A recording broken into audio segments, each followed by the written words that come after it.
Greetings, family. I hope I find you well. This is MelVee, your host on this MelVee podcast on the go. Here we talk about anything, anyone, from anywhere, and the idea is to showcase what God can do with a life that's submitted to Him in this world. Today I have a special episode, a special brother. I've never met this man physically face to face, but we have spoken so much. The beauty of media. The beauty of a virtual world. There are real people behind there. And today I'm talking to Victor. Greetings, my brother. And how are you? I'm good, and thanks for having me. This is a miracle Yes. of science and modern technology. Definitely it is. I'm sure you must have been shocked when I said, hi, I'm Melusi. For me, it was actually kind of expected. Just that in most cases, when you have done radio interviews, you normally get feedback. Some people then get to call and get to ask, hey, we've been listening to you. You know, who are you? Where are you from? And stuff like that. So for me, it was just that this is actually God sent. Wow. Yes. Wow. I was sitting on that day. It was just on that day, I must tell you. Yes. It was not, I didn't sit on any other day, but on that particular day, something told me, tune in to Radio Pulpit. Yes. And lo and behold, you came in there and you were on fire. Yeah, for me, it was just a setup for a step up. For me, it was just to say, wow, what a platform that I was given. And now this one is also coming. And I thought, wow, God, you work in mysterious ways. Wow. Sometimes, you know, that's why the Bible says that our ways are not His ways. So for me, it was that, you know, this is an opportune moment. Yeah, as high as the heavens from the earth, so are His ways and His thoughts. Your people know you, but the people who may be watching out, they may not know who's Victor, what, Victor, where. Tell us about who's Victor. All right. Victor is a 42-year-old man. My full names are Victor Supulugane Seshoka. I was born and bred in the Limpopo province. All right. In Bolobedu, to be specific, in a village called Mudubuni. That's where I'm under the queenship of Mujaji, the Rain Queen. Famous Rain Queen, that's where I'm from. Wow. I did my primary school in there. I did my secondary and my high school there. And from there, I proceeded to tertiary, where I did my tertiary degree. And from there, then life began to present itself with opportunities. And from there, I completed my qualifications. Then that's when I journeyed into the line of work. I joined social development back in 2005. All right. Where I've been there for plus minus 17 years now. And then as we grow, I met the love of my life. All right. With my wife, the mother of my 3 beautiful kids. Wow. And her name is Professor Kgalalelo Seshoka. And I've got my daughter who's Victoria Seshoka, then Upahame and Orfila, my 2 boys. All right. And I reside in Centurion. And also, for me, it just been a miracle for me to actually find myself here. And sometimes you look back and say, Lord, I've seen a lot of people, you know, losing their lives at an early age. You know, there was a year in South Africa where people started dying at the age of 38, especially celebrities will, at age 38, people were dying. And when you gravitate towards that age, you know, you begin to make certain prayers and say, Lord, I hope I'm not going to follow suit. So I'm not dying I'm not dying anytime soon. So, and you begin to make your confession known and begin to say, no, I'm not a dying type. I'll live and I will see the goodness of the Lord in the land of the living. For me, it was that. And, you know, when you see yourself even 1042 and you look back and say, wow, you know, I'm moving, you know, I've actually finished a generation. Now I've entered into another generation because remember, 40 years is equivalent to a generation. So now I've entered into another generation. So I look back and say, no, God has been good to me. Wow. Man, that's a beautiful... And I must say, you have one of the very rare privileges of being married to a professor. Yes, you know, when not many men are married to professors. Yes, for me, when I met her in 2005, to be precise, it was around February that time, and I was in a home cell. So there she came with her sister, and I said to the brother who was sitting next to me, you know, I've been praying, but these 2, one of them is my wife. And he said, how do you know that? I said, no, don't worry, but one of them is definitely my wife. And after the session ended, I requested a number and said, no, we'll meet tomorrow. Wow. Immediately, I shot my shots.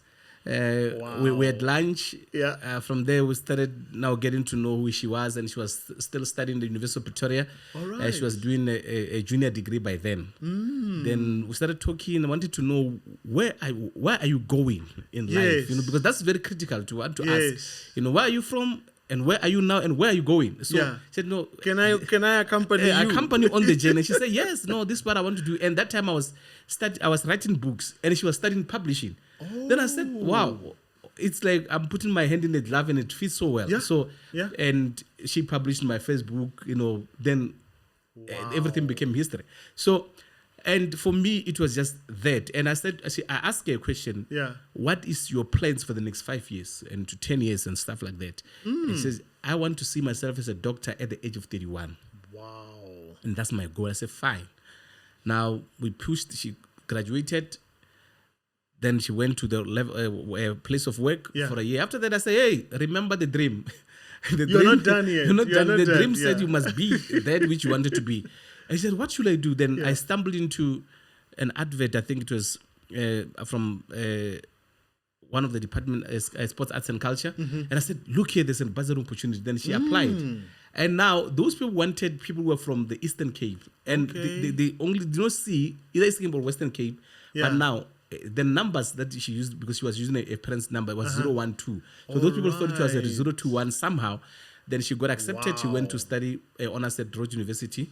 Then from there, she did a honors, a master's, and a PhD. And now, at the age of 31, she realized a dream. So, and I was so grateful to God that I was there to make sure that she does not deviate or defer from a dream. Fantastic, man! What a story! What a tale! Now let's rewind and go back to Bolobedu. Yes, where you grew up. My favorite place. Tell us about the Victor, the boy, growing up in those plains in Limpopo. Victor the boy was raised by his grandmother. Actually, my life is kind of somehow, I'll say it's a miracle on its own, because when I was told that my father gave me to my grandmother when I was 4 months old. I think 2 months old. Really? Yeah, I think December. I was born in November. December I was actually a month old. Yes. So my grandmother, my father and my mother, my grandmother, who was actually his mother-in-law, they had a very good relationship whereby he gave me to her as a Christmas present. I don't know what's his reason, because unfortunately he died when I was 8 years. I could not actually get the narration of the whole story from the horse's mouth. All right. So I grew up under the care of my grandmother, and that's so the grandmother was his mother, or the mother to your mother? His mother-in-law, which means she was my mother. Okay. Because I don't know my grandmother from his side, because she passed on before I was even born. So I was raised by my grandmother, who was a Christian woman going to Lutheran church. So which means every Sunday I know that church too. So no excuses, nothing, but I must go to church. So she raised me, and she raised me very well, and I turned out to be a very fine young man, because from there to a school, playing at home, because the village life. Yes. You go fetching water, doing those things, tending after goats. That was my basic chores. Every day I know that when I come back from school, I must go and tie them. If it's that time of winter, I must just make sure I'm going to look for them where grass, they are. yes. Because they'll be grazing in different areas. Yes. So for me, it was that, and that was just my life. And village life for me, it was, after that you go to play soccer, you come back, dirty and all those things. But it was, I wouldn't say I had a good background. I had a good raising up. My childhood was actually good, because I don't remember myself complaining about a lot of things, because you'll get home, you'll get the basics were there. For me, I can't say I grew up tough. No, I did not grow up tough. Okay. She made sure that I had the basics that I needed, and she was quite, a person that I look up to. For my grandmother was a pillar of strength to me. All right. Yes. So she grounded you. She grounded me, the morals and everything. She said to me one thing that one lesson that I learned from her, and I'm actually planning to write a book dedicated to her called "The Lessons" by my grandmother Sophia. Wow. She said to me, "Go places, see faces, and avoid cases." So, hold on. This is hot. Yeah, she said, you must go places, see faces, see faces, and avoid cases.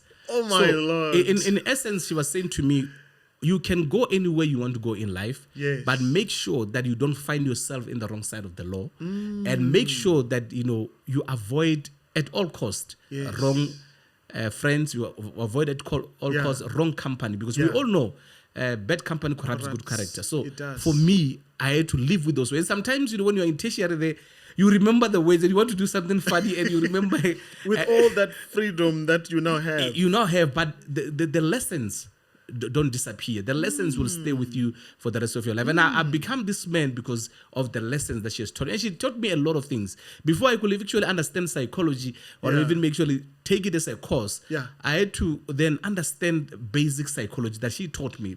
Some of the life lessons, I look back and say, wow, thank God I was raised by a strong woman. Rather than maybe, if I would have been raised by my parents, maybe I would have turned back about somehow.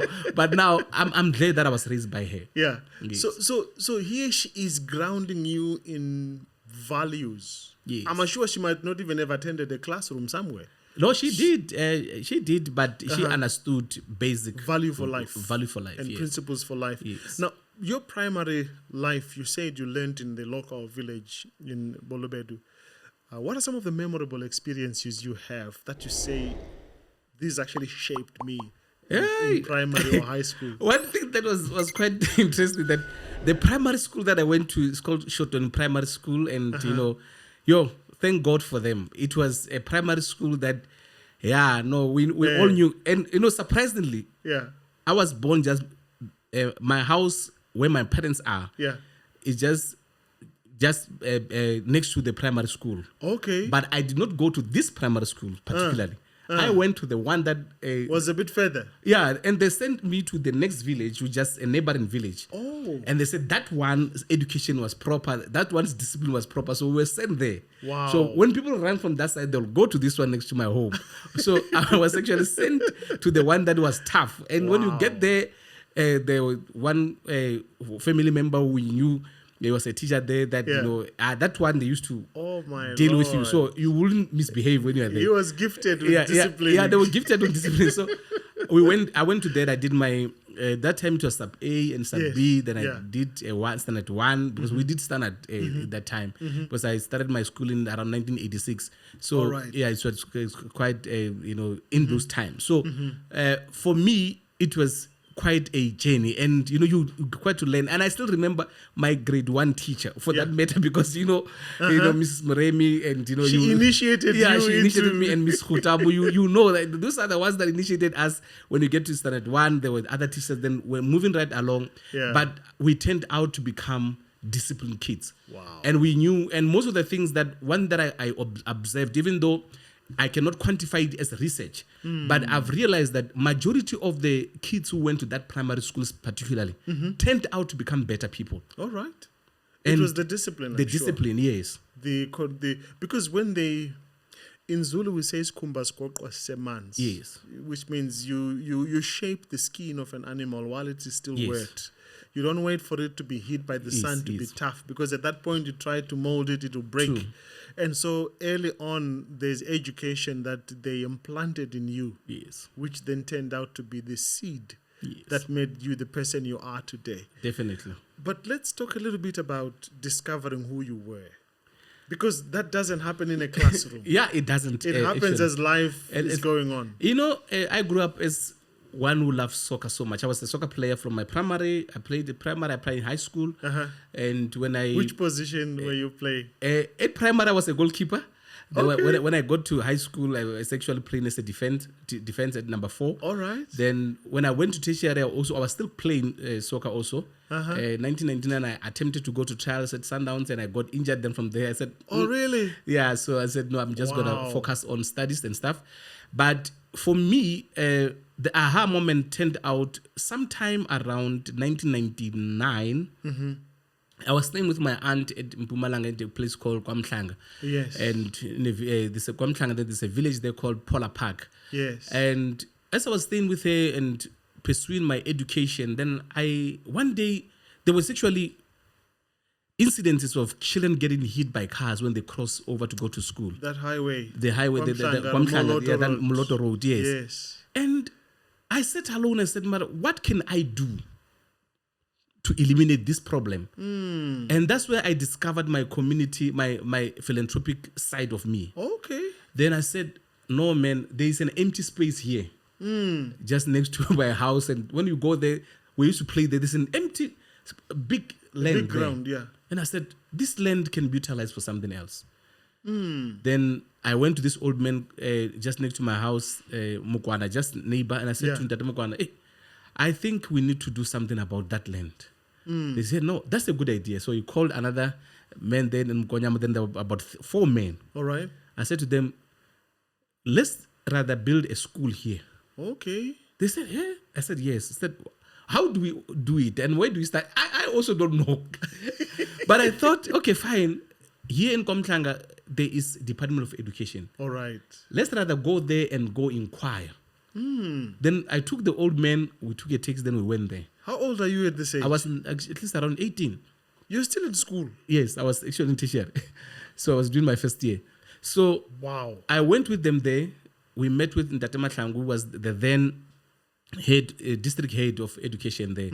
And I presented, there was no proposal, nothing. I presented an idea to say, we've got a land, and I can mobilize the community to bring, each a corrugated iron, something, then we can build a classroom because kids are dying.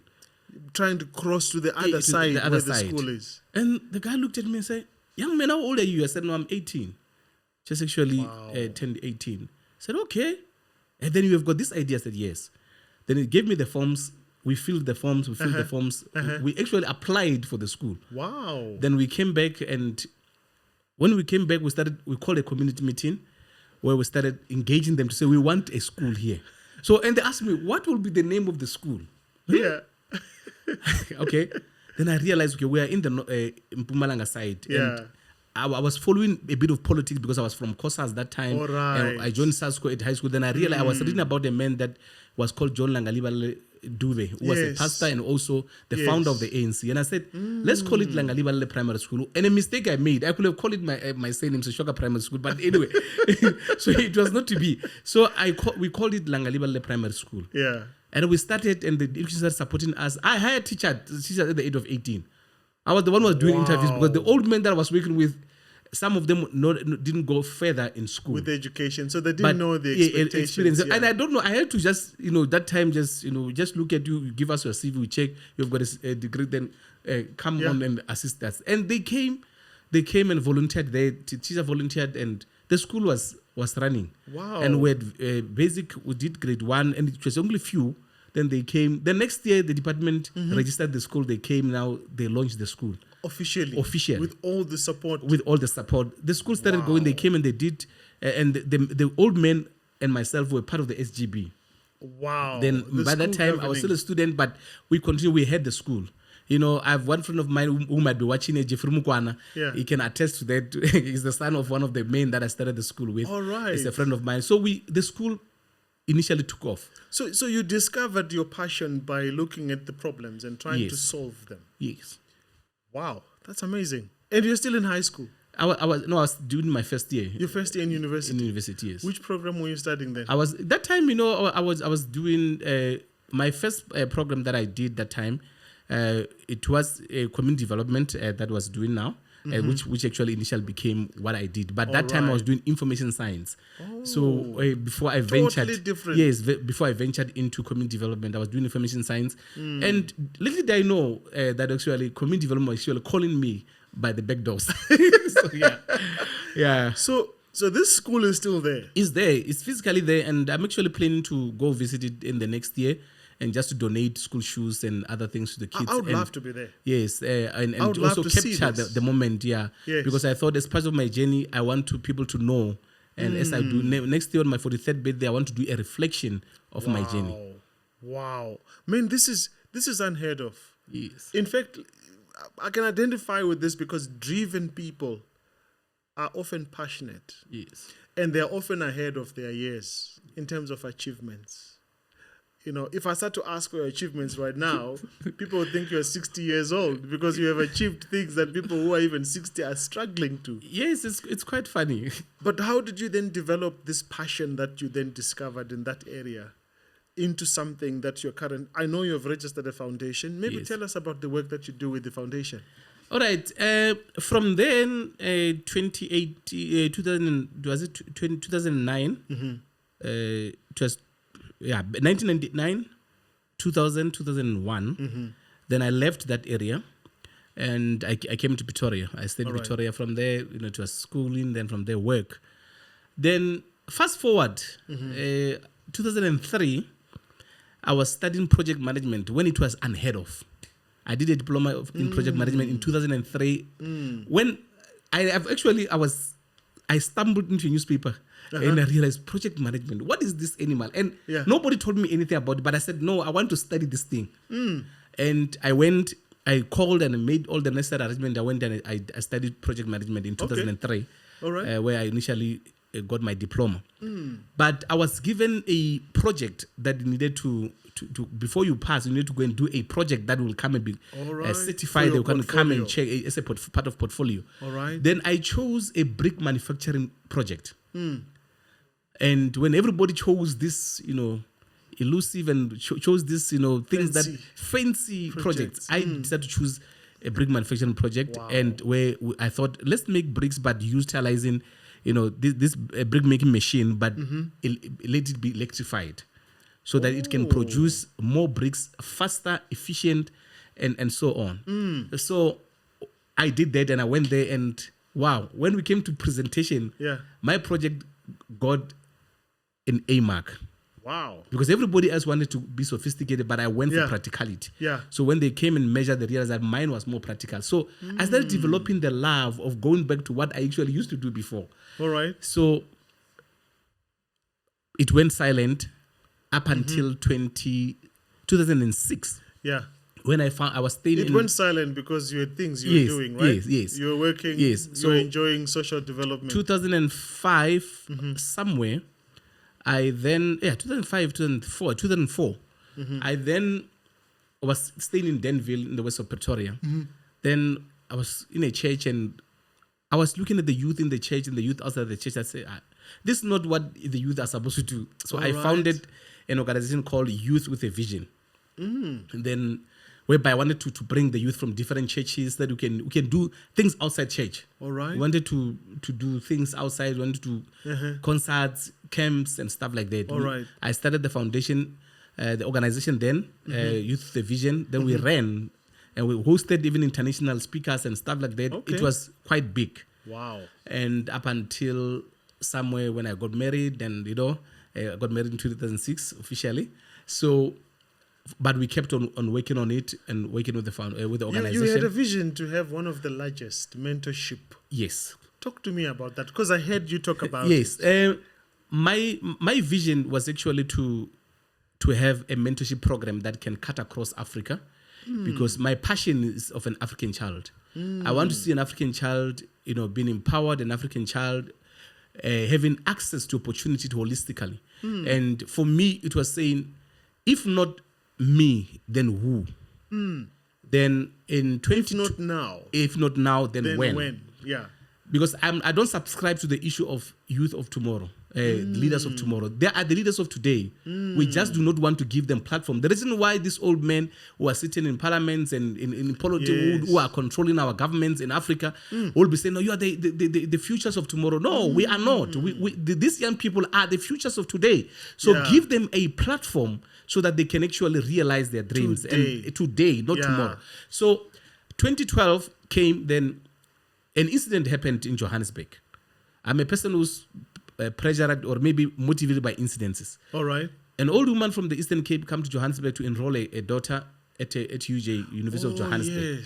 Then suddenly something happened. Tragedy happened. A public incident. People rush in and trying to squeeze in. She was stumbled upon. She lost her life. And I asked myself, how many lives are going to be lost before something is done? That I said, wow, then who? If not me, then who? If not now, then when? Then I decided to say, I'm going to call on a few friends and I'm going to start a foundation that will bridge the gap between tertiary institutions, rural learners, rural schools, bursary opportunities, and stuff like that. And I said, fine. I called a few of my friends. They came and Yes. said, here is my idea. Are you in or are you out? Because whether you are in or out, I'm doing it. So so they came and said, no, All definitely we're in. Yeah. I said, fine. I registered it. I said, where do I launch it? Where I come from. All right. Because the problem, that's where the people are. So Yes. we went and we launched it in 2012 in Bolobedu. Our first one, we packed a hall and it was well received. From there, we started working, and that time it's a zero budget. All right. Depend on my pocket, then I fund this thing. Yeah. I fund this dream of mine. Yeah. So we continued 2012, 2013, 2014. We still keep it on going. 2019, we hosted it in a stadium, and it was one of the highlights. It was big. Yeah. And everybody started recognizing who we are. Then we ventured into different provinces. We started working, and no budget still. All right. And 2020, it was COVID. We could not do it. 2021, also COVID challenges. We could not do it. 2022, April the 29th, we went big. Between January and March, I visited 76 schools in 12 days. Wow. Whereby we're visiting these high schools to speak to these learners, to say, this is it. You have to attend this meeting. Yes, we are coming, we're doing this, and you are coming. So we literally with my team visited 76 schools in 12 days. My. So per day we'll do plus minus 5 to 7 schools.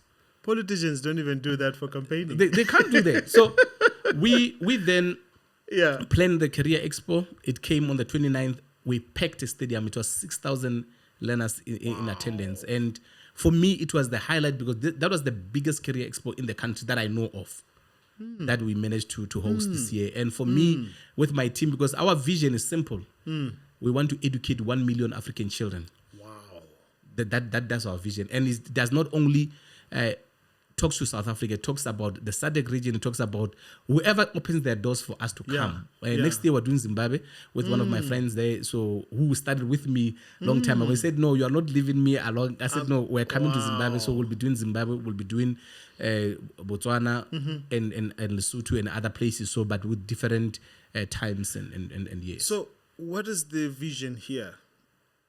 You're targeting young people because you want them to be leaders. Yes. But you also want them to focus on their education. Yes, we want them to, because we believe that educating 1 million African children can then translate into making sure that 10 million families have a change of background, have a change of life and stuff like that. Youth are empowered. Yes. They're able to then unleash their potential on whatever areas they are working on. Now, in addition to all of this, you are still working. Yes. And changing lives in social development. Yes. And not only that, but you've gotten to do something that not many of us get the privilege of doing, which is to be an author. Yes. Tell us about what happens between your 2 ears that lands on a page. So with me, I wrote my first book back in 1995, to be precise. I was, as a young child, I loved literature. I loved reading.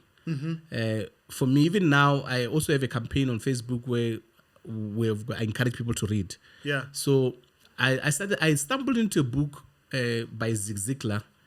I still own that book called Success for Dummies. Success for Dummies. Yeah. I've never read that one. It's now, I don't know, it doesn't have more cover pages anymore, but it's a book that I held on to it till this day. After you must borrow it. No, I'll borrow it to you. After I read that book, it said success. Here it was talking about success. It says failure is not a person, but failure is a process. Oh. And I listened to this and I started reading that. And he said success is not. It says failure is not fatal, neither is success final. So when I started reading that, I started getting inspiration, and I thought your mind is being unlocked. I started getting unlocked. Then I wrote a book.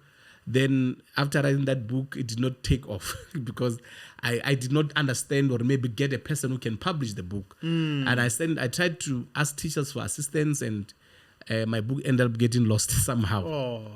Fast forward to the year 2000, I started again dancing my pen on the pages. Then I started writing again. Then I published my first book to the assistance of my wife, who was then my fiancé, and I wrote a book called True Worship from a Pure Heart. That was my first book. All right. Then I wrote another one that called From Dreams to Reality.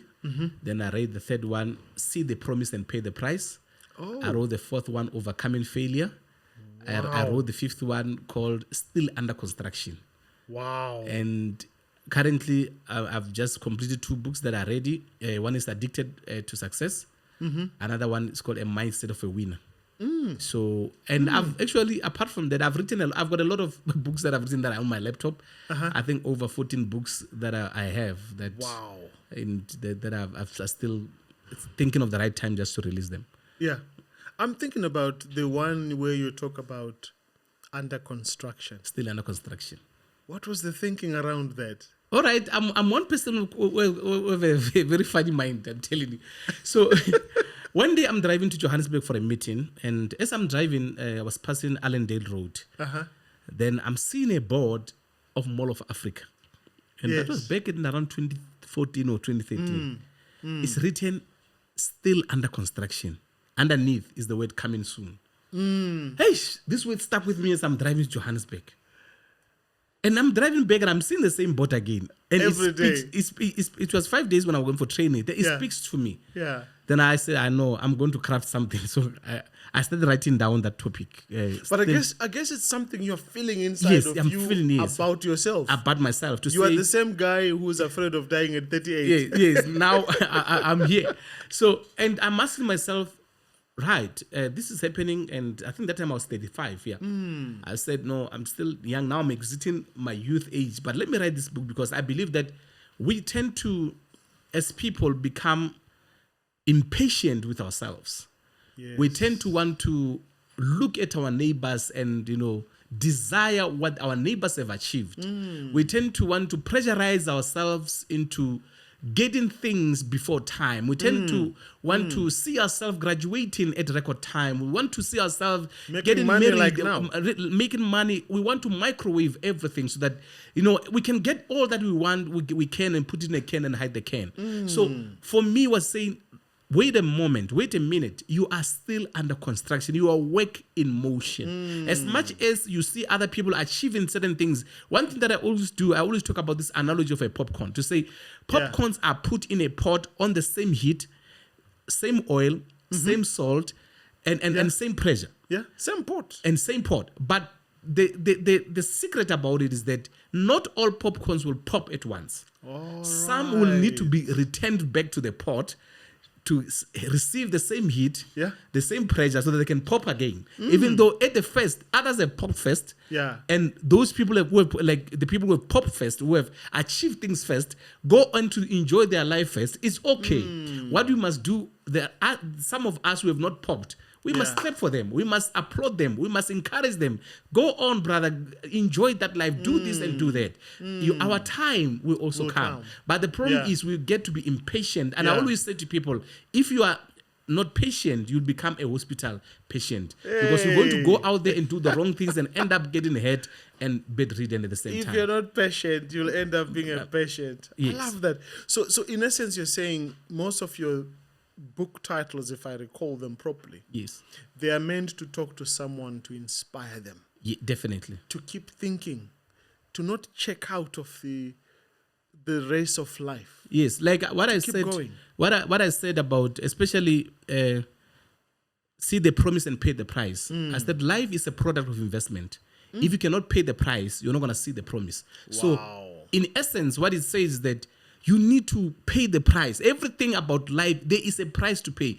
We must never be told a lie that says everything is for mahala. Nothing is for mahala. Somebody has paid for that lunch that you get for free. So everything has been paid for. It's either it's prepaid or it will be postpaid. So some of the things, this is not prepaid. It will be postpaid. You'll pay it later. You'll pay it later. You might enjoy it now, but later on, you will be able to pay it. So that's why even with MTN, they said there is something that's called prepaid. So before you can use it, you must pay first. Pay for it. So others will be post-paid. So, which means if you have not paid the price, there will definitely be a price to pay later on in life. That's why if you jump on steps of life, sometimes it will recall you back to where you started. Ooh, man. There's a price. I came up with this concept that I wrote the other day on Facebook, and I think it relates to that. Yes. When you're walking with the master, traveling with him, or whatever, be prepared to sleep in a B&B. Definitely. You know what I call a B&B? I saw that, yeah. The blessing Yes. and the burden. Yes. There's no blessing without a burden. There's True. no success without sacrifice. True. So there's a price you've paid. No, that's why I always tell these young people that we come in touch with. We've touched over 20,000 young people across the country. And for That's me, a lot. since we have started, and for me, it's just that they must understand one thing.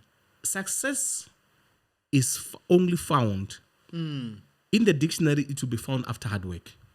You don't find it before hard work. So alphabetically. Alphabetically, it's hard work first, then Yes. success later. I like that. So the problem is they want success before hard work. Yeah. And they'll say, no, I can't do hard work. Let me tell you, I always say to them, life is made of a slow cooker, not a microwave. Ooh, man, that's deep. That's deep. We must understand that. It's made of a slow cooker. With a slow cooker, when you cook with a slow cooker, you might just put your stuff Go there to town. and go to town and forget about everything, and you'll eat later. But they want to microwave everything. They want everything 1 minute. 1 minute thing, While you wait. Instant porridge, instant pap, instant pudding, instant this, instant meat, instant everything. Instant relationship. Instant now. relationship. The reason why they are not able to do things right is because they want life of instances. And so you're saying work hard at school and you'd play at work. Yes. You will enjoy it. Definitely. But you play at school. Yes. You're going to work hard. Very. I'm telling you. Right now, I love what Bishop Maponga always says. That that's one of the people that sometimes inspire me with this hard truth. He says... he takes the gloves off. He says if the software is not working, which is the mind, yes, then the hardware will suffer the most. So Yes. how you interpret this, none of my business. That's the ponga right there for you. Yes. Now, tell us a little bit about your life at home. How do you spend your time, and why do you choose the things you do in your spare time? With me, my life revolves around basic things. For me, it's work. In the morning, I drive my boys to crèche. I drop them there, go to work, come back, pick them up, go home. Either prepare a meal for them because my wife is in the Northwest. Yeah. I stay with my kids full time. I'm a full-time father. Oh. So I stay with my kids full time. This is the price you're paying Yes. for marrying a professor. Yes. So I'm paying the price. So No. Actually, let's put it in the right perspective. It was your duty anyway. yeah, it's my duty. And According to the creator, she came yes, to be your helper. helper. And that's The what job is yours. That's the mistake that most people misunderstand. Yeah. That a man was made fully first. That's why man was never created. A man was made a man. Yes. He was never born a man. A man was made a man. Then when the woman was made, like she that. came in to help the man with his duties. So Yes. which means the man must continue doing what he does best. Thank you. So she come to help. That's why she's Where's called, your volume button? We need to put more because volume on that she one. is a helpmeet. So for me, I am not doing that because I'm trying to do anything. I'm doing my responsibility. Taking care of my kids is my responsibility. So I'm doing that which I need to do as a father to them. And as a Christian, when you look at the Bible, one thing that caught my eye from Genesis, even somewhere in the book of Acts, it talks about two things. Men will be the people like in Abraham's house. There was a man who was taking care of the household. I have not seen a woman in the kitchen. It was Eliezer. Yeah, His Eliezer. I did not servant. see. And in the book of Acts, you find that they say, choose us 7 men, deacons, who are going to cook. Yeah, to take care of the take issues. care of the affairs of the kitchen. For me, when I look at that, I realized, which means we might have actually misplaced responsibilities. But It's anyway. all to do with patriarchy. Yeah, but if you can look at, especially most chefs Yes. are actually men There you go. than they are women. There you so go. if you can look at the ratio, Yes. most chefs and most people prefer male chefs than female. I don't know, but anyway, to be for another day. So yeah, so those are some of the things that I do. Basically, it's me going home, then I cook for the kids. From there, I help with homeworks when they have homeworks, and with my daughter who's 15. Yeah. Then from there, I do my resting. I rest. Sometimes I'll read a book because my life it's around them. I'll be playing with them. They know they will be playing soccer in the garden. Yeah. That's just my life Yeah. anyway. So most of my time, if I'm not committed to the work of the foundation, I am practically home 5 days a week. I'm home on weekends, also sometimes on Saturday. If I don't have engagements outside home, I'll be home, back home. So most of my life revolves around me and my kids. So you've not left your God of your childhood. No. You still go to worship him. Yes, I still go to worship him. And you were telling me a very interesting story about your kids and how they didn't want to go to your church. Yes. But somehow something happened. The Lord led you. What was that about? For them, I think is, I always say to people, let your children make decisions for themselves, especially life decisions that are permanent. Okay. Basically about the kind of relationship they want to have with their God. Okay. Because if they don't make their sole decision, you're going to impose your beliefs in them, and they will blame you later in life to say, I did not want to be part of this. You forced me into it. But with my kids, I'm glad that now when we join the church that we go through, they decided to say, no, this is home. Wow. And they started enjoying being there. I said, fine, get God for yourself. Know God for yourself. And that you'll be able to teach your children. Because I've done my work. I try to model the work before you. So now it's your own time to pick up the baton and move on. So that you can teach your children, say, I know God for myself. That's powerful, and that's a serious vision for parenting and a challenge for many parents to let their kids become. And the most powerful part is when you hear your voice being echoed by your children. Yes. Then the lesson has gone home. Yes, because most of the time, they caught you. My kids, they'll mimic me. Sometimes they say, no, I'm speaking like my father. And the other day, yesterday he was talking and said, I am my father, Victor. So it's trying to walk like me and talk like me. And you hear yourself. And I hear myself and I realize, okay, now this thing that you are doing, how we model our lives, lessons in front of our kids goes a long way. Yeah. It goes a long way because I don't have good memory, maybe all the memories of my father. I only have a few memories because he died when I was 8 years old. So, and sometimes as grown as I am, sometimes I want my father. There's that moment where I want to have a conversation with my father. I want to say, how do I navigate these life challenges? Because sometimes you just need that. You don't need any other male figure. You want your father who's going to speak sense to you. Sometimes you just want to hear that voice. But unfortunately, you didn't have. I didn't have. And that's why I always say, I'm going to make sure that my kids don't miss their voice of their father. But Victor, you've gone way beyond what many fathers have done. Yes. Because you've now become a father of over 20,000 young people. Yes. Who listen to you and look up to you. And they're modeling their dreams after you.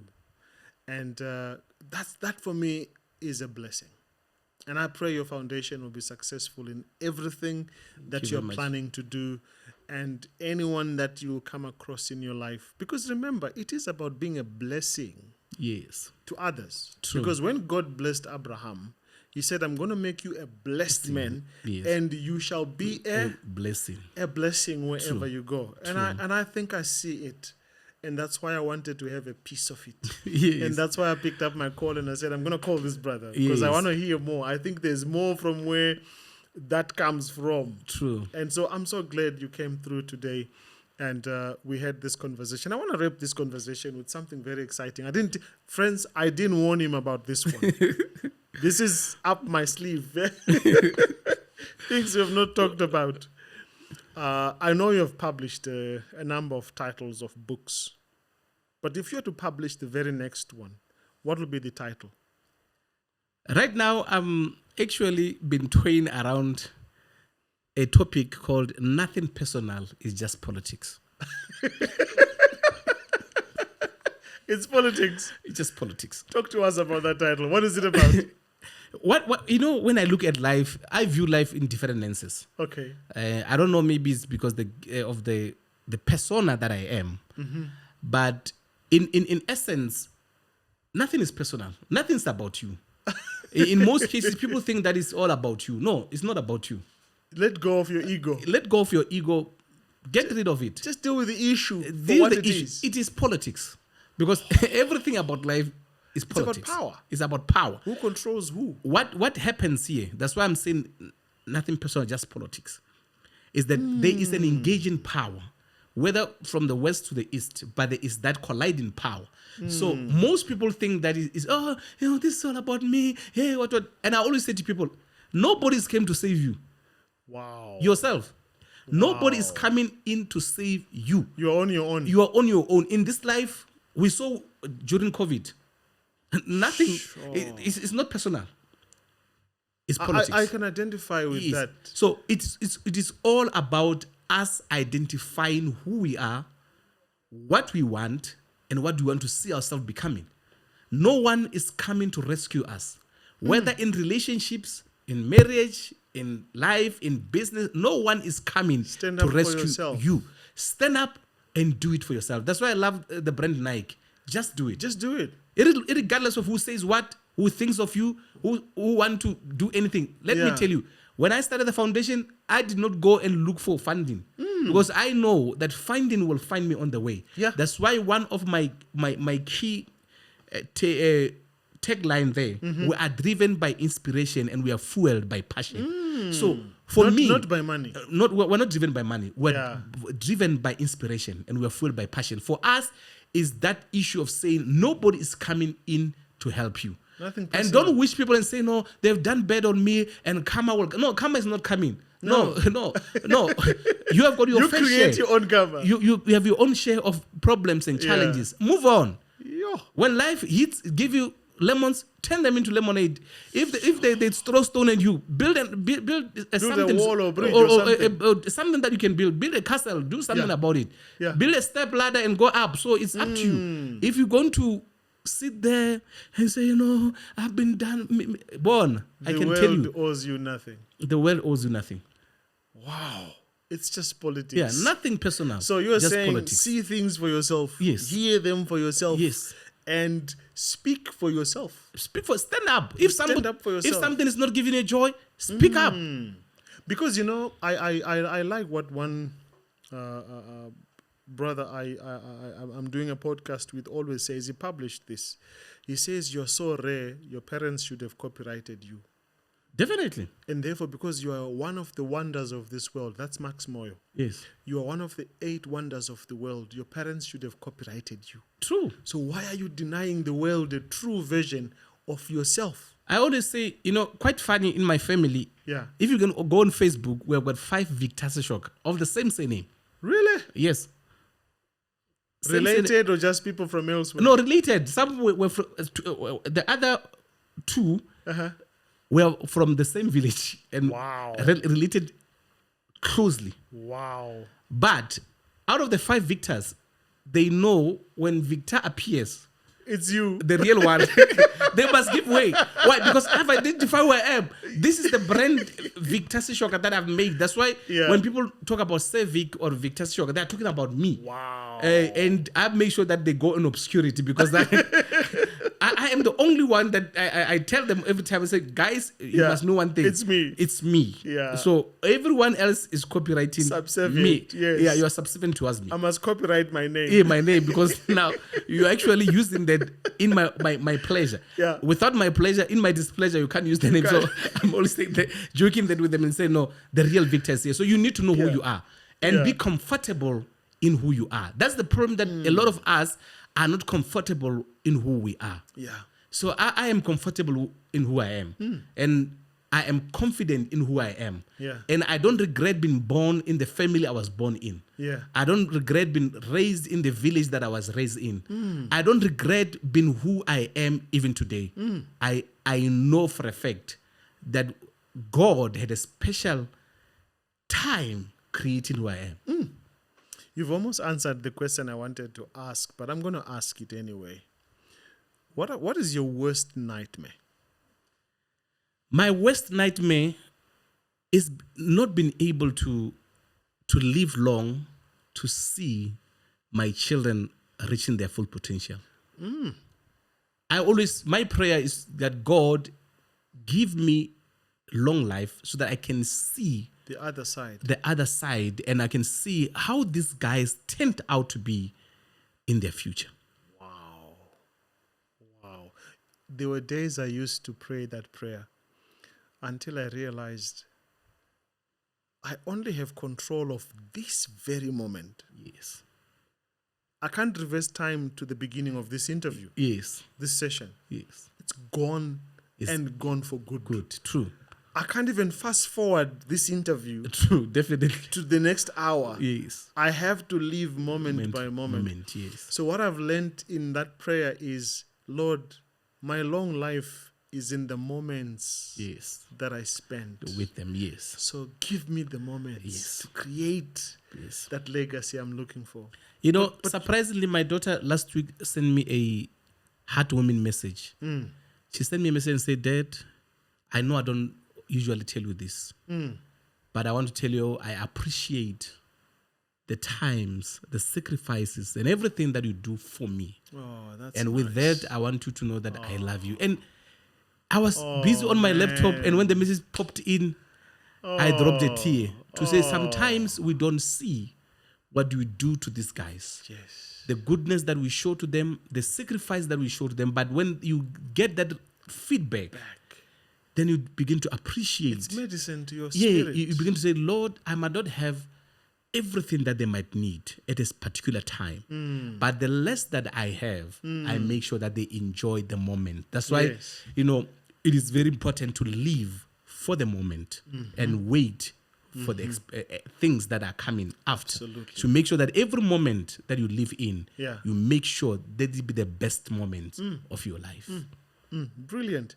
Now, when you sit down and you really have had a hard day or a great day, what is the meal you want to see in front of you? Your favorite? I love goat meat. Goat? Well, for me, if you want to make me happy, you want to see me smiling, Yeah. bring me goat meat anytime, any day, anywhere.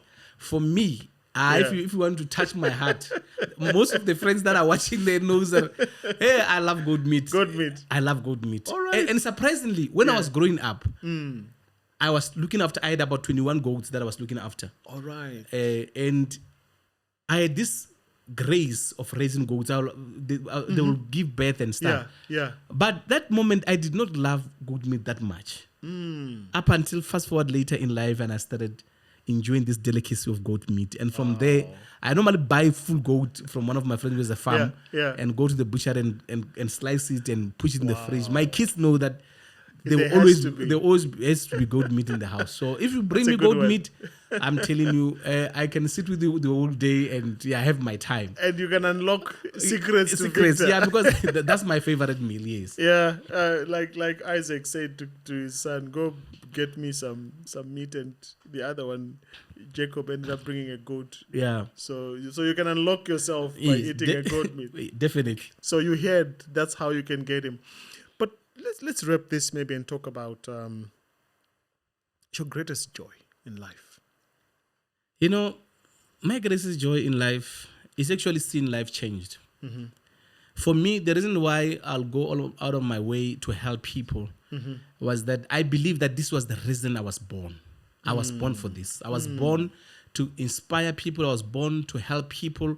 And for me, after all is said and done, after I've seen these smiles on these young people's faces, I look back and I smile. I said, I've done that which I was born to do. Wow. So for me, it's all about giving a helping hand. For me, it's changing that one life, one day at a time. For me, that's all about me. And I always say to people, somebody asked me, if I give you 10 million, what are you going to do about it? I said to him, first and foremost, I'm going to make sure that next year I send 100 kids to TVET college. And he said, not buying a car. I said, no. Change another man. For me, it's giving back. That's my life. And it's that I don't care much about what I wear. I don't care much about what I drive. What I care much about is changing somebody's life. I know by doing that, I'm borrowing back to God. And once you borrow to Him, He pays a good dividends. Yeah, with the shaken together, pressed down cup and running over. Victor, thank you so much for coming through to this episode of our MelVee podcast on the go. This has been worth it. Thank you very much, and thank you for having me. Thank you to the viewers, and to my friends on Facebook. Thank you for having me, and please continue to make sure that wherever you are, pray that God may grant us strength to continue doing what we do best. Thank you very much. Fantastic. Thanks, my friends. See you on the next episode. God bless you.